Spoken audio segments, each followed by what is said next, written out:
प्राध्यापिका डॉक्टर मृदुला दाडे संगीत समीक्षक आहेत, अभ्यासिका आहेत, सोबतच लेखिका देखील आहेत. विविध पैलू आहेत.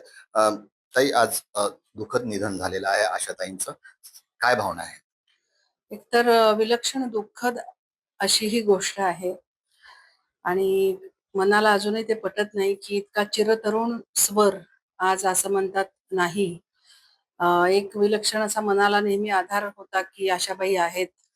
लताबाई गेल्या तरी आशाबाई आहेत. हा जो एक आधार होता तो आज निखळून पडल्याची भावना आहे आणि संगीतातलं एक फार मोठं घराणं आज नष्ट झालं अशी भावना आम्हा सगळ्यांची आहे.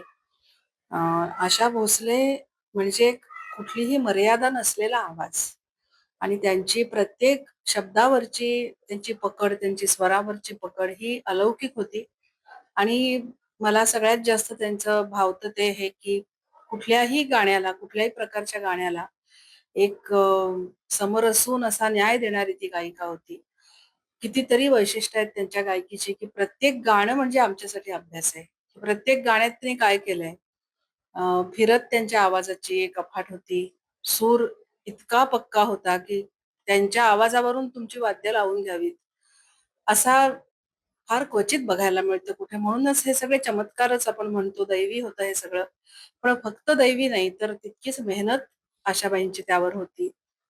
आणि जिद्दीने ही गायिका सगळ्यावर अडचणींवर मात करत पुढे आली म्हणून जास्त त्यांच्याबद्दल आदर वाटतो, कायमच वाटत राहील. आणि काय सांगाल? अनेकदा तुमचा संबंध आलेला असेल, गाण्याच्या स्वरूपात असेल किंवा इतर भेटीगाठी असतील, काय आठवणी आहेत? काही-काही कार्यक्रमांना त्यांची उपस्थिती लाभली आणि भरभरून हसत, खळखळून हसून अ, आशीर्वाद देत असत, कौतुक करत असत आणि त्यांचं अस्तित्वच एक असं चैतन्यमयी होतं. म्हणजे त्यांचा आल्या त्या की सगळं सभागृह, स्टेज असं उजळून जात होतं. खूप मनस्वी अशी ही गायिका होती आणि फार मोठं नुकसान आहे. एखादी अशी आठवण की जी नेहमी कायमस्वरूपी तुमच्या मनाच्या कोपऱ्यात दडून बसलेली आहे? फार वर्षापूर्वी एक स्वरतीर्थ सुधीर फडके रजनी झाली होती डोंबिवलीत आणि त्यासाठी खूप दिग्गज कलाकार उपस्थित होते.